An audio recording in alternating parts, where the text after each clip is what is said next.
घर टूटते क्यों हैं? क्यों हर दूसरा रिश्ता खटास से भर जाता है? क्यों वो परिवार जो हंसी खुशी का मंदिर हुआ करते थे आज शिकायतों का अड्डा बन गए हैं? घर ईंट और पत्थरों से नहीं, भरोसे और अपनापन से बनते हैं। लेकिन जब भरोसा दरकता है तो महलों जैसे घर भी बिखर जाते हैं। दीवारें कभी घर नहीं बनाती, रिश्ते ही घर को महल बनाते हैं।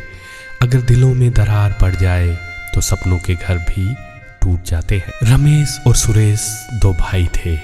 पिता का छोटा सा घर और जमीन थी। पिता ने जीते जी दोनों बेटों को बराबर प्यार दिया, पर पिता के जाने के बाद घर में बंटवारे की बात उठी। सुरेश की पत्नी बोली, हमारा हिस्सा बड़ा होना चाहिए। रमेश की पत्नी बोली, मेरे पति ने भी बराबर की मेहनत की है। धीरे धीरे रिश्ते खटास में बदलने लगे। बात अदालत तक पहुंची।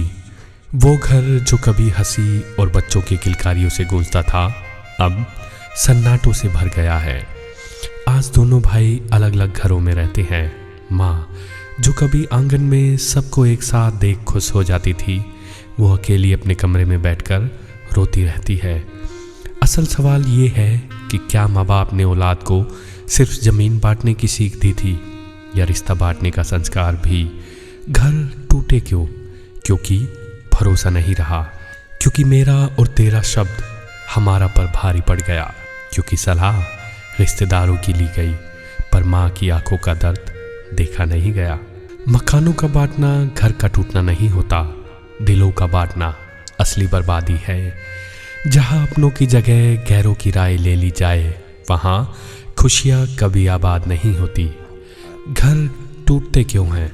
क्योंकि अहंकार रिश्तों से बड़ा हो जाता है, क्योंकि ज़मीन और पैसे के लालच में हम भूल जाते हैं कि माँ बाप की मुस्कान सबसे कीमती है, क्योंकि गैरों की राय पर हम अपनों को कसौटी पर कसते हैं।